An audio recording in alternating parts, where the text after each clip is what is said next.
अब पीएम मोदी की अपील के बाद सबसे पहले दिल्ली के मंत्री कपिल मिश्रा मेट्रो से दफ्तर पहुंचे थे। कपिल मिश्रा ने आज भी मेट्रो की सवारी की। इसी तरह दिल्ली सरकार के एक और मंत्री मनजिंदर सिरसा राजौरी गार्डन से मेट्रो से दफ्तर के लिए रवाना हुए, फिर डीटीसी बस की भी सवारी की। पहले तो ये संकट जब तक है तब तक हम मिलकर इस संकट में जो प्रधानमंत्री जी ने कहा है उस पर हम जुड़ेंगे और मेरा भारत, मेरा योगदान उसमें दिखना चाहिए। दूसरा, जैसे ही हम आज मेट्रो में ट्रैवल करें, बहुत सारे लोग मुझे ऐसे मिले हैं जिन्होंने ये कहा कि हम मेट्रो में अब एंजॉय कर रहे हैं। हम पहले गाड़ी में जाते थे, प्रधानमंत्री जी के आह्वान के बाद अपने मेट्रो शुरू की, पर हम मेट्रो में ज़्यादा एंजॉय कर रहे हैं, हम टाइमली पहुंच रहे हैं। तो मुझे लगता है कि लोगों को एक नया एक्सपीरियंस भी हुआ है और इसीलिए मेट्रो की फुटफॉल भी बढ़ी है और फीडर बसेस का हमने जगह जगह इंतजाम कर रखा है। अभी भी हम फीडर बस में इसलिए कर रहे हैं क्योंकि जगह जगह इंतजाम किया हुआ है, सरकारी अफसरों के घरों से भी, सरकारी बिल्डिंगों से भी। तो मुझे लगता है कि इससे एक परमानेंटली भी लोगों का बहुत सारा जो है प्रैक्टिस मेट्रोस के साथ जुड़ जाएगी। सर, जैसे कि आज सब लोग मेट्रो से आ रहे हैं, पेट्रोल का दाम भी ज़्यादा बढ़ रहा है, जैसे रोज़ ही पेट्रोल का दाम बढ़ रहा है, ऐसे में आप क्या लोगों से अपील करना चाहेंगे? हम सब मिलकर यही कह रहे हैं कि प्रधानमंत्री जी ने कहा है हमें फ्यूल को कम खर्च करना चाहिए। फ्यूल के साथ फॉरेन एक्सचेंज जुड़ी हुई है और जितना हम फॉरेन एक्सचेंज को कम इस्तेमाल करेंगे उसी से फ्यूल के प्राइसेस भी जब जरूरत कम पड़ेगी। केवल दिल्ली सरकार ही नहीं, यूपी सरकार भी बचत मंत्र में पूरी तरह जुट गई है। यूपी के सीएम योगी पहले ही मंत्रियों के काफिले में 50% कटौती का आदेश दे चुके हैं। यूपी के सभी मंत्रियों को सप्ताह में कम से कम एक दिन मेट्रो या बस से चलने को कहा गया है। यूपी सरकार सप्ताह में एक दिन नो व्हीकल डे मनाएगी। खुद योगी इस आदेश पर अमल कर रहे हैं। आज योगी के काफिले में गाड़ियों की संख्या घट गई है। लखनऊ में सीएम योगी के काफिले में सिर्फ 6 गाड़ियां नजर आई। अब तक सीएम योगी के काफिले में करीब 18 गाड़ियां हुआ करती थी।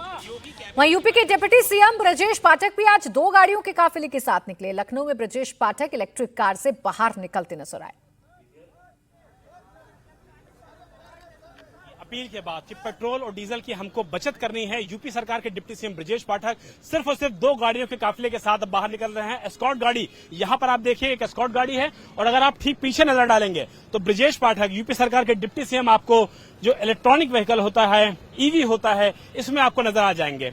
उनका साफ तौर पे कहना है कि जिस तरीके से प्रधानमंत्री ने यह अपील की है उसके बाद सभी मंत्रियों को इस तरीके का काम करना चाहिए, पेट्रोल और डीजल की बचत करनी चाहिए और इसीलिए आप देखिए कि ब्रजेश पाठक फिलहाल यहां से निकल रहे हैं और इलेक्ट्रॉनिक व्हीकल यानी कि ग्रीन जो उनकी नंबर प्लेट है वो फिलहाल उस तरीके से निकल रहे हैं। प्रधानमंत्री का सीधा असर नजर आ रहा है। सर, प्रधानमंत्री की अपील का सीधा असर नजर आ रहा है। देखिए, आदरणीय प्रधानमंत्री नरेंद्र मोदी जी ने जो प्रदेश की जनता से, देश की जनता से आह्वान किया है, हम सब कार्यकर्ता आदरणीय प्रधानमंत्री नरेंद्र मोदी जी के निर्देश पर, आह्वान पर सभी लोग पेट्रोलियम पदार्थों का, डीजल पेट्रोल का उपयोग कम से कम करें। अपने फ्लीट खत्म कर दी है। एक गाड़ी है, ये भी मेरे पास इलेक्ट्रिकल व्हीकल है और एक गाड़ी में हमारे जो सहयोगी सुरक्षाकर्मी चलते हैं वो लोग हैं, उसी में स्टाफ भी है।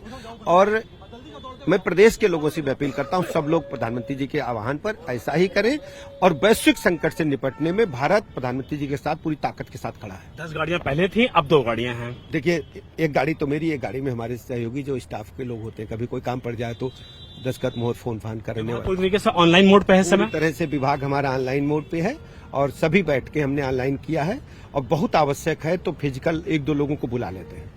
बहुत आवश्यक हो तभी बुलाया जाता है, बाकी कभी किसी को नहीं बुलाया जाता है। ये कहना है डिप्टी सीएम ब्रजेश पाठक का, जो एक गाड़ी से चल रहे हैं, एक गाड़ी का एस्कॉर्ट रखे हुए हैं और अगर इलेक्ट्रॉनिक व्हीकल से उत्तर प्रदेश के उप मुख्यमंत्री चलते हैं, नंबर आप देखिए इलेक्ट्रॉनिक व्हीकल का, ग्रीन प्लेट इसमें लगी हुई है, तो आप समझिए कि जो संदेश होता है वो हमेशा ऊपर से नीचे आता है। तो प्रधानमंत्री की अपील के बाद अगर उत्तर प्रदेश के डिप्टी सीएम इस तरीके से चल रहे हैं, अपने काफिले को उन्होंने आधे का भी आधा कर दिया है, तो आप सोचिए इसका सीधा असर न सिर्फ आम जनता तक पड़ेगा, अफसरों पर पड़ेगा, नेताओं पर पड़ेगा और पेट्रोल की और डीजल की जो बचत का आह्वान प्रधानमंत्री नरेंद्र मोदी ने किया है उसका सीधा असर ग्राउंड जीरो पर लखनऊ में नजर आ रहा है।